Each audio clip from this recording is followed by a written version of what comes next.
All right. Thanks everyone for calling in today. Today is continuing on with our Roman virtual town halls where we're presenting the surveys, the major surveys that Roman will be undertaking. And today, Masao Sako from Penn will be talking about the High Latitude Time Domain Survey. And this is a report by the Definition Community Update. So Masao, please take it away. Thank you, Rob. Can everyone still hear me and see my slides? Yep, looks and sounds great. Okay. Great. Hi, everyone. Thank you for joining. My name is Masao Sako. I'm at the University of Pennsylvania.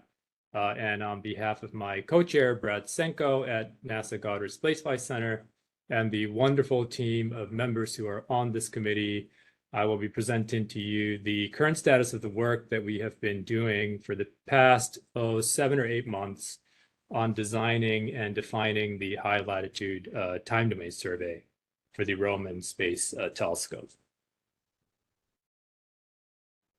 Just a reminder for people who may not know, the High Latitude Time Domain Survey is one of 3 large core community surveys, or we call them CCSs, that Roman will carry out during its 5-year mission. You see the 2 on the left. I assume you can see my pointer. The High Latitude Wide Area Survey and the High Latitude Time Domain Survey are extragalactic surveys that are designed to study the properties of dark energy. The one on the right is a galactic bulge time domain survey designed to search for microlensing events around the galactic bulge near the galactic center. So Roman will be spending 75% of the first 5 years on these 3 large community surveys. In addition to the 75% of the CCSs, the remaining 25% is reserved for the general astrophysics surveys. That includes the Galactic Plane Survey, which was one of the ones selected for the early definition community call. And in addition to that, there will be a process for a guest observer or general observer where you can write proposals, ask for time, and do the science that you're interested in. And the first call for proposals will be in October 2025. All of the Roman data will be public immediately, which allows the entire community to be fully engaged from the time that the data are taken. So the talk today that I'm presenting will focus only on this middle portion here, the High Latitude Time Domain Survey. Oops. Sorry about that. I swiped my mouse and something messed up. Is it back on? Yep, looks good. Great. Okay, so these are the committee members. I am extremely privileged to be working with this wonderful team. We have been meeting almost every week over the past 7 months, and even during between the meetings, they have been doing work to contribute to this, to defining this survey.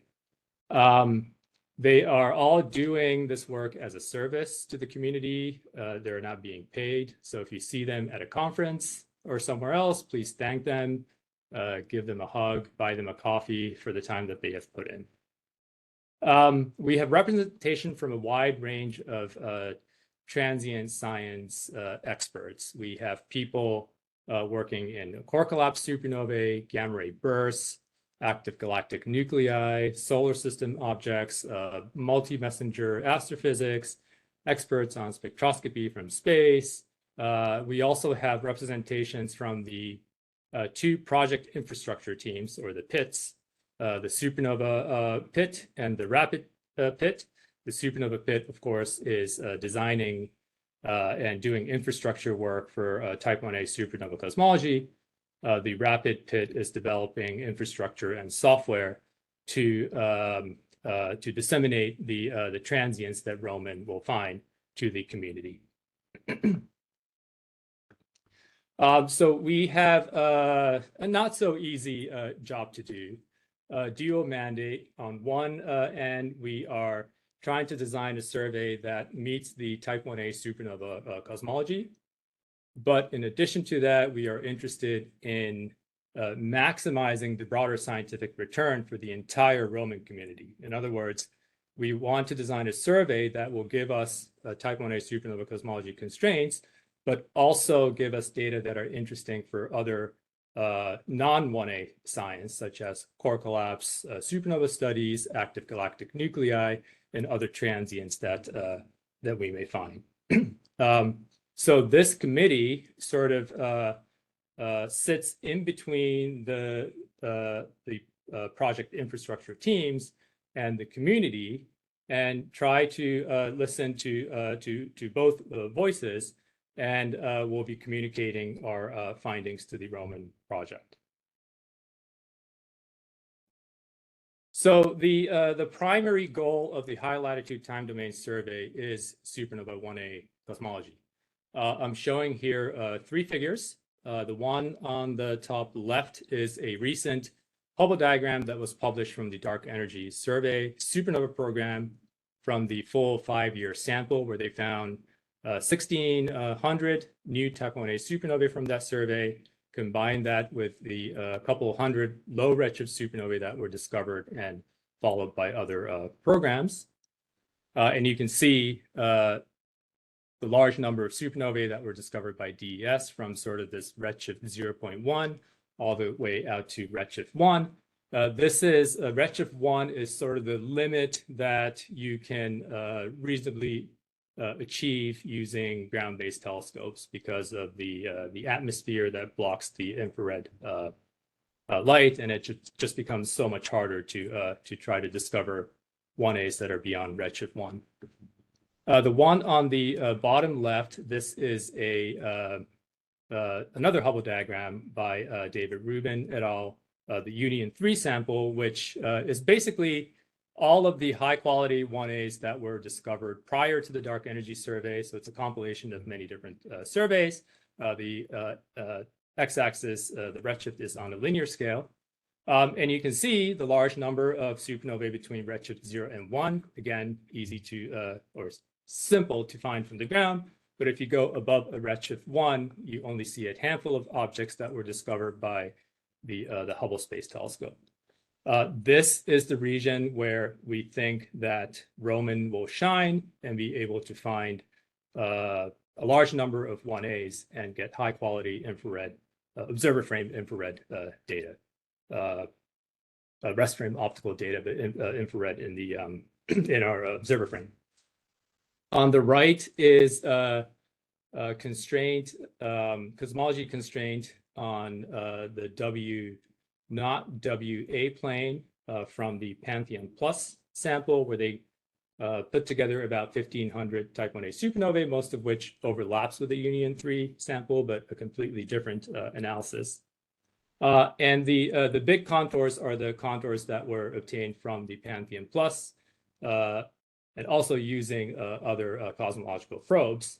And the goal is to try to make a substantial improvement in the size of this ellipse using high redshift 1As and high quality infrared light curves that will be discovered by Roman. So this is the prime 1A cosmology that the high latitude time domain survey is hoping to achieve. Now there are several science requirements for the Roman mission in order to be able to achieve the cosmology constraints. The first one involves a quantity that we call the figure of merit. This figure of merit is a number that is proportional, inversely proportional to the area of the ellipse. So the area of the ellipse in the W naught WA plane. And that gives you a sense of how good your survey is in terms of the constraints of these two parameters.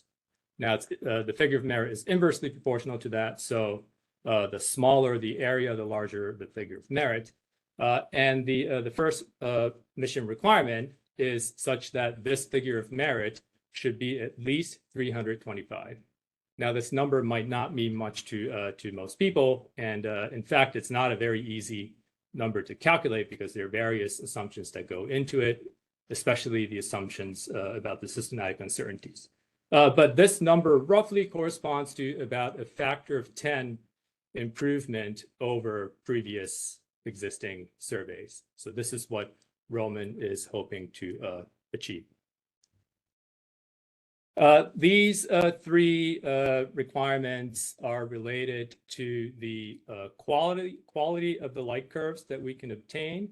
So this is directly tied to the performance of the imaging camera and the prism spectrometer, and also the size of the camera. So that determines the number of supernovae that we can discover in a given amount of time. So the first one says that we need to be able to find 1As in this redshift 0.2 to 1.7 range with observational noise contributions to uncertainty less than 0.02 per redshift, delta redshift, a bin of size 0.1.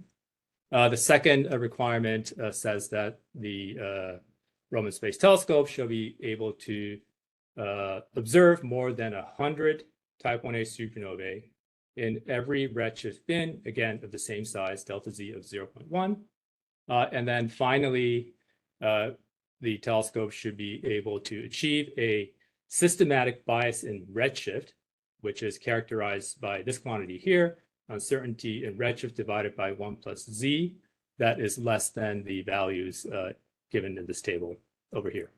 So these requirements translates into the quality of the photometric calibration that the camera can achieve. So that determines this distance uncertainty and the size of the camera that will allow us to find supernova 1A, at least 100 supernova 1A in a small redshift range of 0.1 across the entire redshift range from 0.2 to 1.7. And this requirement here is, there are several ways to interpret this, but you can think of this as the capabilities of the prism spectrometer to measure redshifts of either the galaxy or the supernova, or you can think of this as the relative photometric calibration of the in the various filters to be able to determine either the host galaxy redshift or the photometric redshift from the supernova light curves. And finally, these four requirements are related to the speed of the survey, the accessibility of the sky, and a little bit about the properties of the camera. So we would like to be able to observe a continuous viewing zone. So these are regions that are always available from Roman because gaps in light curves are not good. They reduce the number of useful light curves, and we like to avoid that as much as possible, so that we have a large enough continuous viewing zone area that we can access all the time, and that continuous viewing zone should have low galactic extinction and low zodiacal light background so that we can get high quality light curves. The third one says that we need a telescope that's fast enough so that if we wanted to, we can sample light curves with an observer frame cadence of less than 5 days.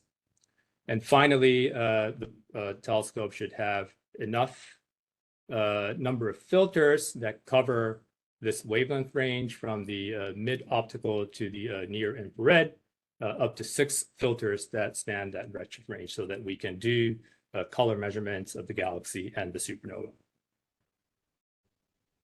Okay, so what was done previously, several years ago, by the supernova community or some portion of the supernova community was to come up with what we now call the reference high latitude time domain survey design that meets the supernova 1A cosmology's science requirements.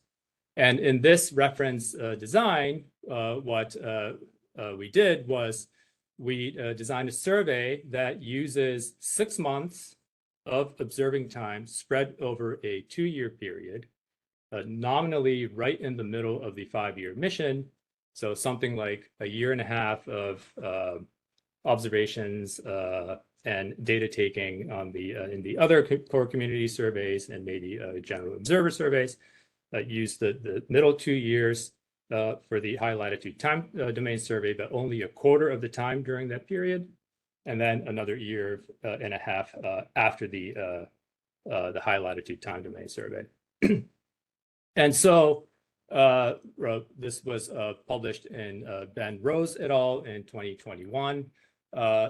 This reference high latitude time domain survey used 6 months of observations, targeting these continuous viewing zones. So the blue curves here show you lines of constant ecliptic latitude. This is the equator. This is 54 degrees north, 54 degrees south of the equator. These areas up here and down here are the continuous viewing zones. And so we would target areas here and here and do repeat observations for a fixed number of days with a cadence, filter choice, exposure time, so forth, to look for type 1a supernovae. There were several reference designs that were published in that paper, so I'm going to talk about 2 of them. There were more than 2, but I'm just going to talk about 2 of them. The first one is shown here. In this design, we are using 30-hour visits every 5 days, so that's exactly a quarter, and doing the following survey shown here. This particular one uses 75% of the total exposure time doing imaging and 25% doing spectroscopy. The imaging survey has 2 tiers, a wide tier and a deep tier that targets redshift 1.0 and 1.7 type 1a supernovae. These are the filter choices for the wide tier and the deep tier. So the deep tier is redder than the wide tier. Exposure time shown here. And if you do that and spend 75% of your time, you could do 19 square degrees in the wide and 4.2 square degrees in the deep, and discover something like 12,000 type 1a supernovae. This is just from imaging. And you can see the breakdown of the numbers in the different tiers shown here. If you spend the remaining 25% of the time on spectroscopy, you can do the following that's shown here. So the spectroscopy survey also has a wide and deep that targets redshift 1.0 and 1.5, exposure time shown here. With 25% of the time, you can only cover a small fraction of the imaging area. So this amounts to a little over 4 square degrees. You can do spectroscopy of maybe an area that's roughly equal to the deep imaging tier and get something like 1,400 high quality spectra. So this is one reference design. A variation of this is one that uses 25% of the time on imaging and 75% of the time on spectroscopy. This is a survey in which you can do spectroscopy on the entire area that you're covering with imaging. So with this imaging spectroscopy split, you can cover 5.3 square degrees in the wide, 1.7 square degrees in the deep for imaging, and an equal amount for spectroscopy, both again in the wide and deep tiers, and discover and get light curves and pretty high quality spectra of about 3,800, 3,900 type 1a supernovae. So these 2 examples hopefully will give you a good sense of what is possible with a 6-month observing campaign spread over 2 years. And you can kind of also guess what the variations, the possible variations are if you trade, for example, area with exposure time, filter choices, prism versus imaging, and so forth. So this is the reference design. And so that was a few years ago.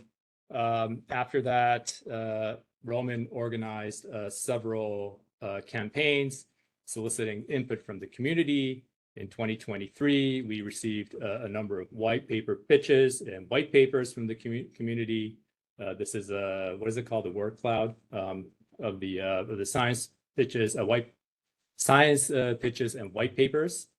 We also solicited white paper updates very recently and received a few of those. Earlier this year in the summer, in July 2024, there was a meeting at IPAC focused on the Roman Space Telescope, and the various core community survey definition committees gave public presentations. We also have working group meetings during that meeting, and also got feedback from the community. So what we have been doing is the following. Especially in the past, the first few months, we were meeting and talking about the reference design survey, and thinking about the various science that Roman can do in addition to the Type 1a supernova cosmology by reading the white papers and science pitches. And after distilling that information, we as a community decided to break up into 5 working groups focused on these 5 areas listed here. Cadence filter depth area trait studies, spectroscopy fraction studies, selection of the observing fields, possible extensions that we can do in addition to the regular cadence observations, and then how we can leverage complementary data sets. In particular, Ruben will start observing very soon in the next year or so. And there's also a lot of discussion with the Subaru team about using the Subaru prime focus spectrometer to complement the data that Roman will collect. So we have split into these working groups and have been working hard on trying to come up with recommendations. Our general approach to this problem is to use simulations as much as possible to give us a guide, to guide us into various directions.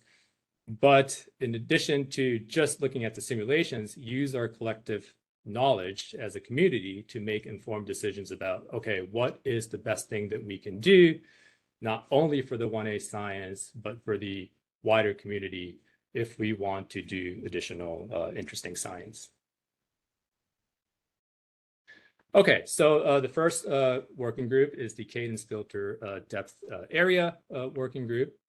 The overarching approach is to identify a range of survey designs that meet 1A cosmology. And the interesting thing that we found is that there are many implementations of cadence filters depth and area that still meet the figure of merit requirement. And some of them are vastly different, but they still meet the requirements. So what we like to do is to work with the Supernova Project infrastructure team to identify ones that they think are good for the 1A science, but also account for the other science that Roman can achieve by picking the appropriate combination of these things.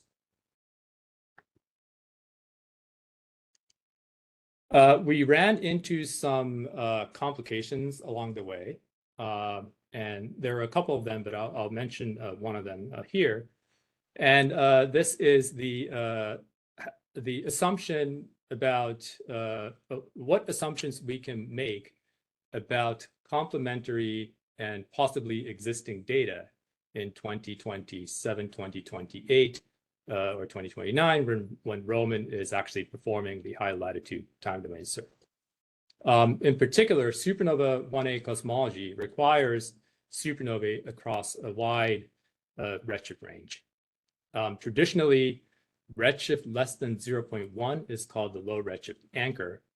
These are very low redshift, nearby universe, not very easy to find with Roman. As you can see from this figure on the right, that shows you the number of supernovae that are in a single Roman pointing below a given redshift. So this number here says that at redshift less than 1.2, there are on average 5 supernova 1A within a range of plus or minus 10 rest frame days from maximum light.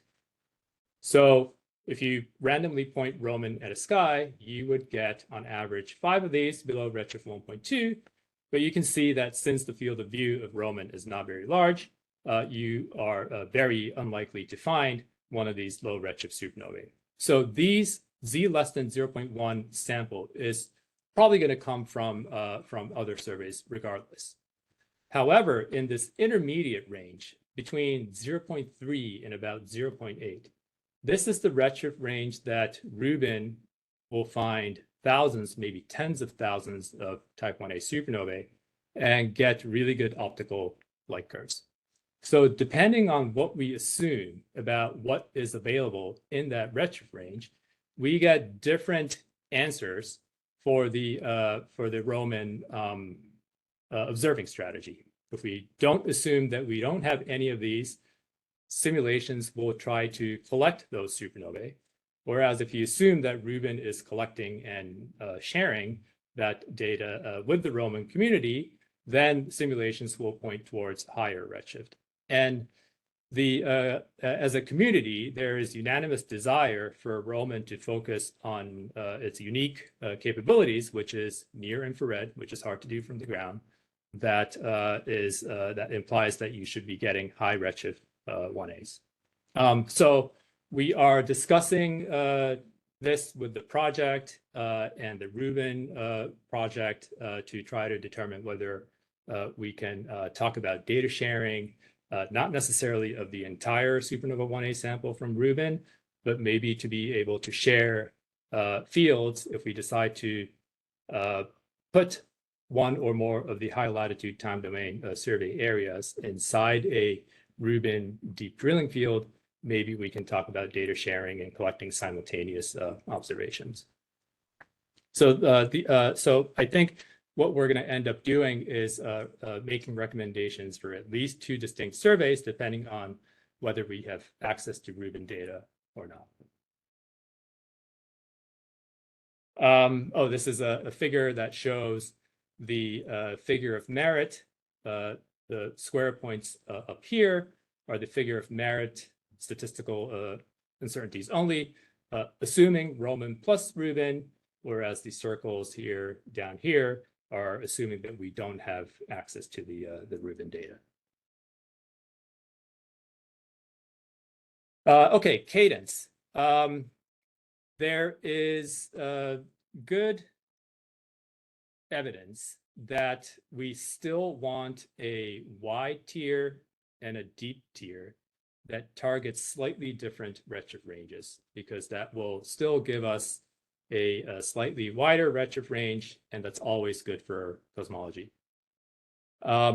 This figure on the right shows you the figure of merit values as a function of the wide tier cadence going from 0 to 15 days and the deep tier cadence on the y-axis.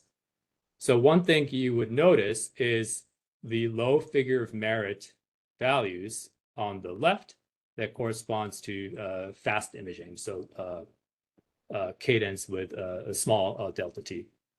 So this told us immediately that we cannot accommodate high cadence science that you can that you need for things such as looking for kilonovae or other fast transients, because that is really going to hurt the supernova 1A cosmology. This might be a good guest investigator program, maybe augment the high latitude time domain survey observations, and in between add guest observer observations to achieve high cadence. That's just an example. Filters, depth, and area. Like I said, there is strong indication of favoring a two-tier survey, at least a two-tier survey, wide and a deep, and no strong advantage to adding another one in the middle. Looks like we would like to get at least 4 bands in each of the tiers, hopefully contiguous bands that will help us with photometric redshifts of the galaxy, photometric redshifts from the light curves, photometric classification of the various kinds of transients, and also a supernova 1A light curve model fitting. So it's always good to have more filters, but more filters means either less exposure time or less area. So we have to do that trade study. We're also looking at interlacing the filters. So rather than a fixed cadence where we observe in all 4 filters on one day and then all 4 filters the next epoch, we're thinking of interlacing them so that we would do maybe 2 in epoch 1, 2 in epoch 2, and do that every X number of days. That appears to provide a sufficient temporal coverage, and you can also increase the survey area. Spectroscopy. This has been a big topic that's been discussed quite a bit over the past several months. The figure on the right shows you the figure of merit values as a function of the time spent on prism spectroscopy. Each dot here is a particular survey design, and there are many variations between each of these dots, but I'm showing you here only the figure of merit value as a function of the prism spectroscopy fraction. So you can see that as you spend more time on prism spectroscopy, in general, the figure of merit goes down.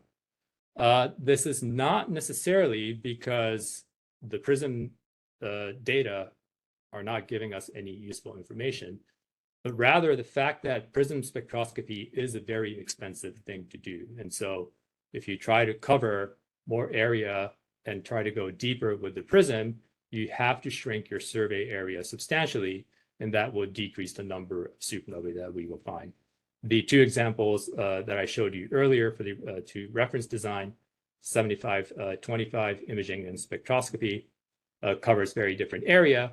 But if you do the reverse, 25% imaging and 75% spectroscopy, then you can cover the same area. So spending too much time on spectroscopy, at least looking at these simulations, appear to be not so good for supernova 1A science. So at the moment, we're currently exploring spectroscopy fractions of sort of 10 to 30% of the time.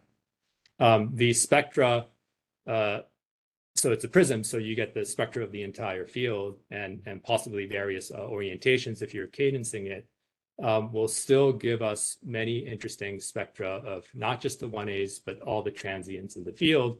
And so for non-1A science, it might be favorable to do more spectroscopy. This is one of the things that we're exploring intensively at the moment. Field selection, how am I doing on time? 7:35. Okay, I'll spend a few more minutes and I'll start taking questions. Field selection. So again, we have to be in the continuous viewing zone to not have gaps in our light curve.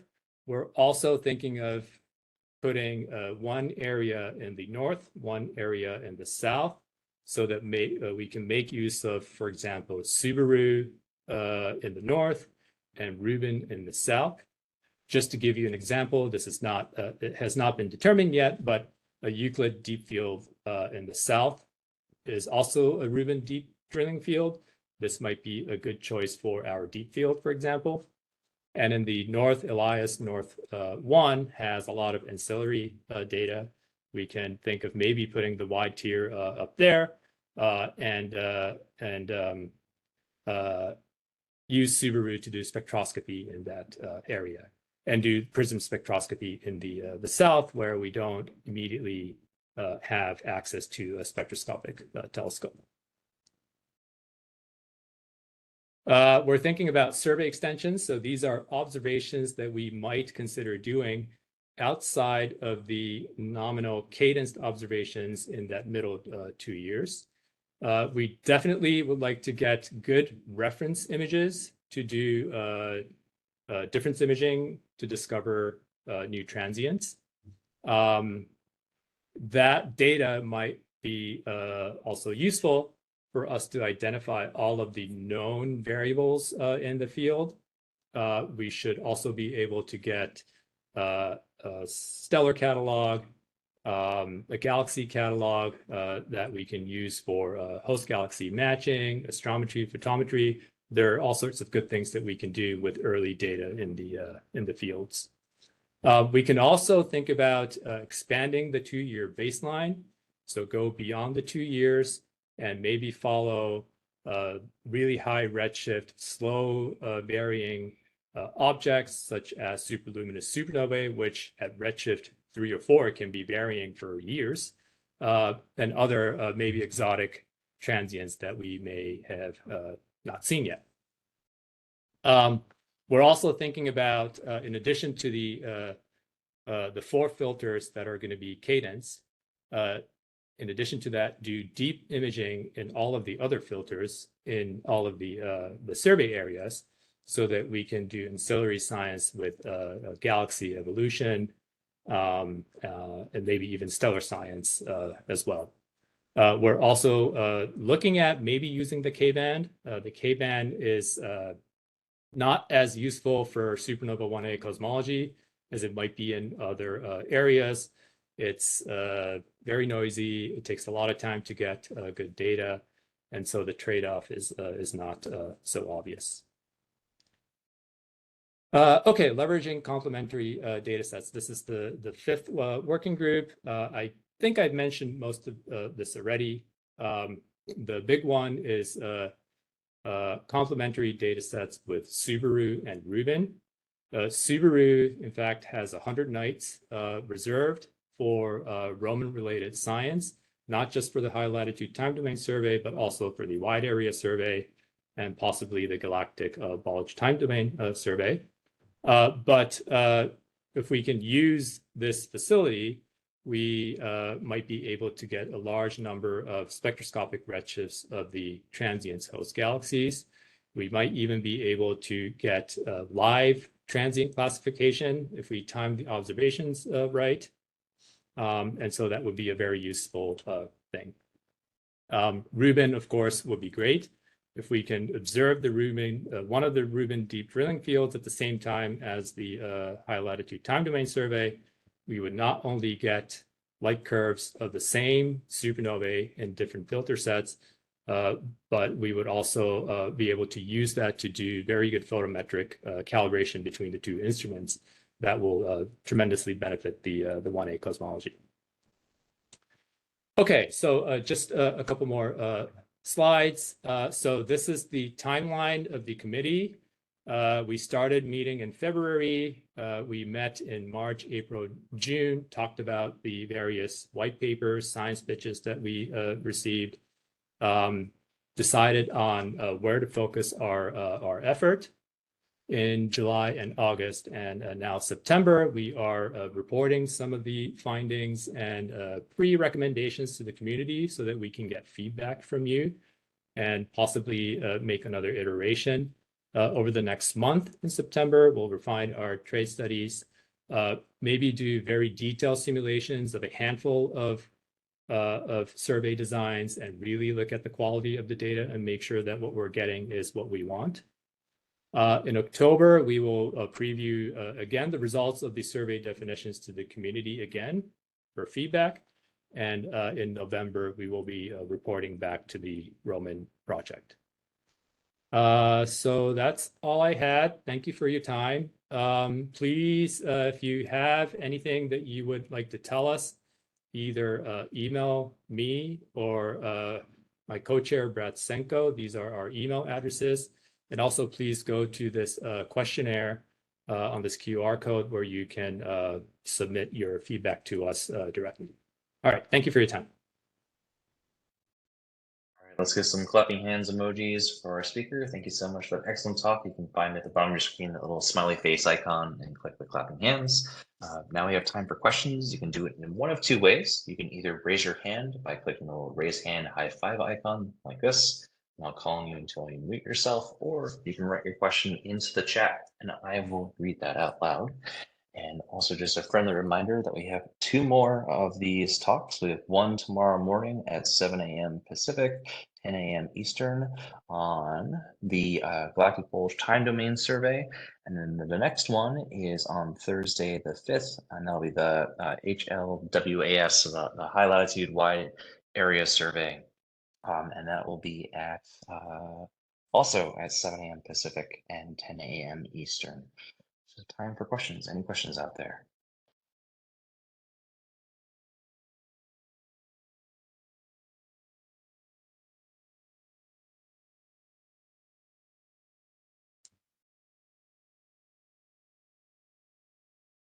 All right, I'll kick things off. I have one. And as a heads up, apologies, I'm an exoplanet person, so this is probably a silly question. But what is the main science driver for doing the spectroscopy then for the type 1a supernovas? If it shows the figure of merit, gets you the best returns for photometry, and similarly, you get a high number of type 1as with the photometry as well. What's the main science driver then for doing spectroscopy? Yeah, so there are a couple of reasons. One is if you do spectroscopy, you get direct spectroscopic confirmation of the 1As. Without spectroscopy, you have to do that photometrically. And, that is good, but not perfect. The other is getting better redshifts. If you get a spectrum of the supernova, you'll get much better redshift measurements than estimating it from the light curves. But there's also detailed spectroscopic studies that people have been doing to calibrate the luminosities of type 1a supernovae. So depending on the structure of the features that you see in the spectrum, some of those are good distance indicators. So you can actually calibrate and standardize the distances better using spectroscopy. That said, it's not easy to do that at the highest redshifts because you need to be able to measure those features. So, the trade-off is you can do this at sort of moderate redshifts. How useful is that in comparison to the additional number of 1As that you might be able to find spending the time on imaging? Does that answer your question? Yeah, that's great. Thank you so much. And I'm seeing in the chat, Harry Ferguson's asking, will some time be dedicated in other filters or GRISM to improve host galaxy redshift estimates? Sorry, can you repeat that, or can you point me to the chat? How did I Sure. get to it? So the chat, if you just go to the top of your screen, you should see a little Right. chat bubble icon. There you go. Oh, so I need to stop sharing. Okay. So chat.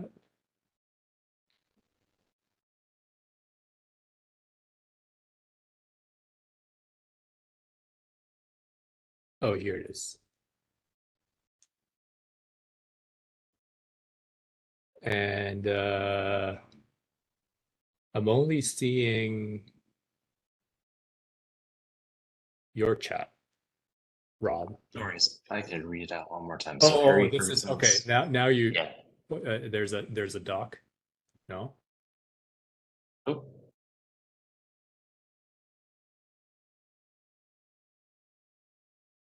Or Harry, if you want to. You can Okay, I'm read not. this off I'm not seeing it. out Sorry. loud. Can you Yeah, repeat no that worries. again?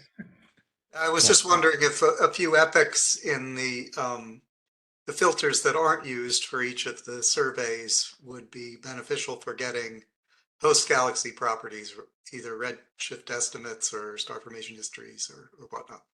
Exactly. Yeah. So that's one of the survey extensions that we're exploring. Not necessarily do cadence observations in all the filters, but if we're only using 4 filters for cadence observations, make sure we do the other filters so that we have, deep imaging for the galaxies for photometric redshift, star formation rates, and other galaxy properties. Yeah, absolutely.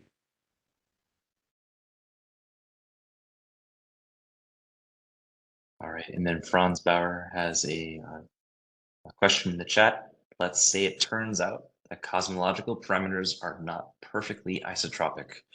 Putting all our observations in the continuously viewable zones effectively gives us one cut at this anisotropy. Good Lord, I can't talk tonight. With the likelihood that it is going to be a relatively poor choice, just a random draw. What's the relative trade-off to observe supernova type 1a in more directions in many month campaigns when those fields are up? That's a study that we actually have not done, but that's an interesting one. But you can kind of guess what the hit in the number of useful light curves would be if you truncate your observations to, let's say, 6 months at a time. Remember, we're observing high redshift supernovae. So if we observe for 6 months, that's 3 months in the observer frame. So if you have a 6-month observing campaign, only a small fraction of the supernovae that you're finding will have full light curves. So I'm guessing the number of useful light curves will go down significantly. But that is a good point. And it's not one of the things that we are exploring at the moment.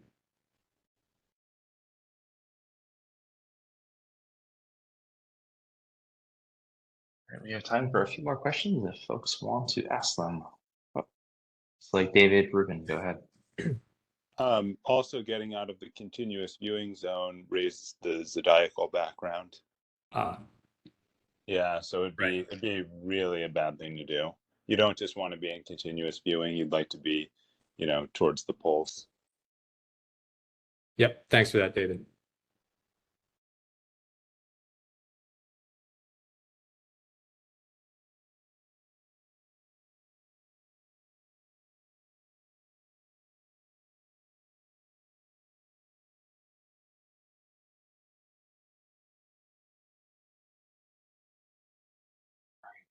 Questions for folks tonight?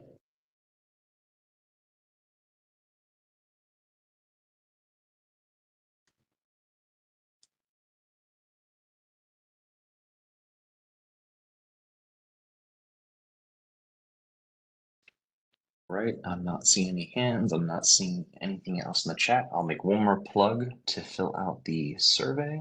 Oh, David, go ahead. Okay, I'll ask one. So thinking about survey extensions or, just anything that might be complementary. So I'd be curious if you designed a survey entirely around ancillary science with no consideration of cosmology. I'm just curious, what would that survey look like? I don't necessarily know the answer to that, but there are things that Roman is definitely not good at. For example, the fast cadence things are not good because you're going to be spending most of your time slewing and not exposing. And so I think that would be a poor use of Roman time. In terms of non-1A science, other than that, I don't think the survey will look that different because you still want a long baseline, multiband light curves so that you can study, SEDs and physics. Maybe your cadence will be worse if there's no constraint from the 1As. Yeah, I'm not sure. I'm just throwing random ideas. Interesting, thanks. It sounds like the 1As aren't tweaking things, hugely, which is good to hear. Yeah.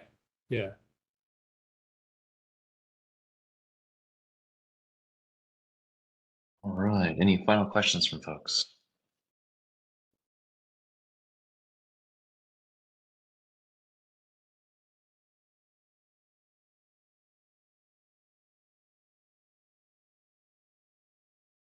Okay, not seeing any hands, not seeing any other questions in the chat. Please fill out the survey. I just put the link back into the chat again. And if you want to join Roman, we'd love to have you. You can join the community by clicking on that outer space link. Otherwise, let's thank our speaker again. Thank you.